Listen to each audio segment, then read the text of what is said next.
15वीं सदी की ये कहानी है। किसी एक गांव में बहुत ज्ञानी पंडित रहा करता था। पंडित आजू बाजू के सारे ही गांवों में बहुत प्रख्यात था और इसी वजह से धनवान भी। पंडित का परिवार ज्यादा बड़ा नहीं था।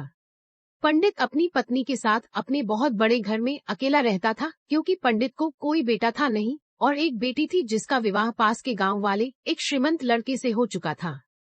पंडित ने शादी से पहले अपने होने वाले दामाद की अच्छे से जांच पड़ताल की थी और अपनी बेटी का भविष्य भी ठीक से पढ़ा था, तब जाकर उसने बेटी की शादी की थी।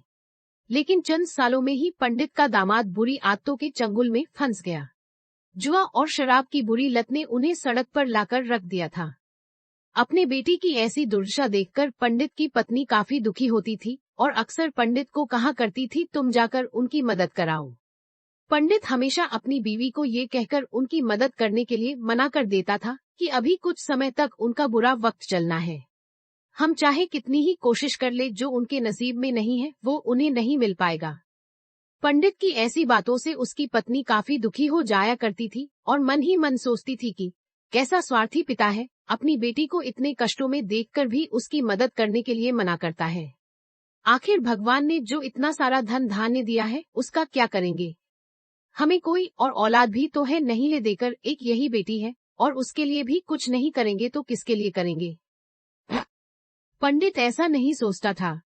ऐसा नहीं है कि पंडित अपनी पुत्री से प्रेम नहीं करता था, लेकिन उसने अपनी पुत्री की कुंडली इतने अच्छे से पढ़ी थी और वह ये पहले से ही जानता था कि वह चाहे किसी भी लड़के से शादी करती, लेकिन उसके जीवन में ये समय आने वाला ही था और बिना इसे भुगते उसको छुटकारा नहीं मिलने वाला था।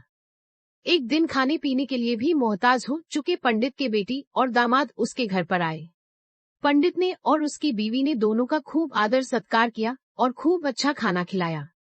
बेटी और दामाद की पंडित से सहायता मांगने की हिम्मत ना हुई, इसलिए वो बिना बोले ही वापस अपने घर को लौटने लगे।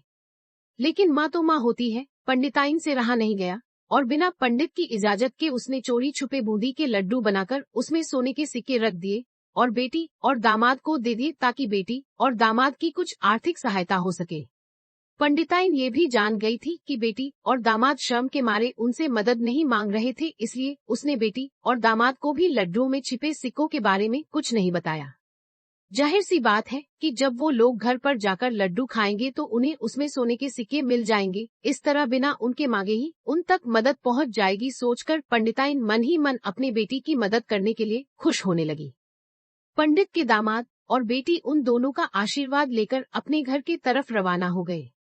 उन दिनों गाड़ियां तो होती नहीं थी, घोड़ा गाड़ी या बैल गाड़ियां चलती थी। पैसे ना होते तो और चीजों की लेन देन से भी व्यवहार होता था। बेटी और दामाद का गांव पंडित के घर से कोसों दूर था, फिर भी पैसों की कमी के चलते वह चलकर अपने गांव की तरफ निकल पड़े। थोड़े दूर ही चले थे कि पंडित की बेटी के पैर में मोच आ गई और अब उसको चलना भी मुश्किल हो गया। पंडित के दामाद ने जब देखा कि उसकी बीवी अब बिल्कुल चलने में सक्षम नहीं है, तो उसने एक टांगा अपने घर तक किराए पर ले लिया।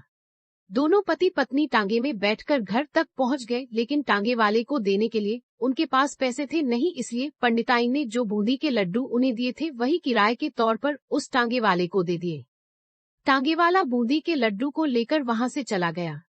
टांगे वाला अपने घर की तरफ जा रहा था, तब उसे एक हलवाई की दुकान दिखी। उसने सोचा कि थोड़े से बूंदी के लड्डुओं से मेरे घर के लोगों का पेट थोड़ी भरने वाला है, इससे अच्छा मैं इन बूंदी के लड्डुओं को बेचकर उनसे कुछ चावल खरीद लेता हूँ। टांगे वाले ने बूंदी के लड्डू हलवाई को बेच दिए। जिस गांव में वह हलवाई रहता था, उसी गांव में एक आदमी ने अपने घर पर पूजा रखी थी और उसी पंडित को उस पूजा के लिए बुलवाया था। पूजा में लगने वाले प्रसाद के लिए उस आदमी ने उसी हलवाई से बूंदी के लड्डू लिए जहाँ पर उस टांगे वाले ने बेचे थे। हलवाई ने भी उस आदमी को टांगे वाले से खरीदे हुए लड्डू ही पहले दिए, ताकि वह खराब ना हो जाए, क्योंकि वह नहीं जानता था ये लड्डू कब बने हैं। पूजा खत्म होने पर दक्षिणा और बूंदी के लड्डू लेकर जब पंडित अपने घर आया और खाना खाने बैठा तो प्रसाद में लाए बूंदी के लड्डू खाते वक्त लड्डू से सोने का सिक्का निकला। इस घटना को देखकर पंडिताइन की आंखों से आंसू बहने लगे। पंडित ने जब पंडिताइन से उसके रोने का कारण पूछा तो पंडिताइन ने पंडित को सब कुछ बताया और पंडित से उनकी बातों पर भरोसा न करने के लिए माफी मांगी। पंडित ने पंडिताइन के आंसू पोंछे और कहा कि तुम्हारी तरह मैं भी हमारी बेटी को बहुत प्रेम करता हूँ। लेकिन अगर हम उसकी अब मदद करते हैं तो दामाद हमसे हमेशा ऐसे ही मदद की अपेक्षा रखेगा और अपनी बुरी आदतों को कभी नहीं छोड़ेगा। पंडिताइन भी अब पंडित की बातों से सहमत हो गई। 2-3 महीने बीत गए। पंडित के दामाद और बेटी फिर से एक बार उसके घर आए और इस बार उनकी परिस्थिति पहले से बेहतर थी, क्योंकि पिछली बार खाली हाथ जाने के बाद दामाद ने नया काम शुरू किया था और अपनी सारी बुरी आदतें भी छोड़ दी थी। पूर्णविराम।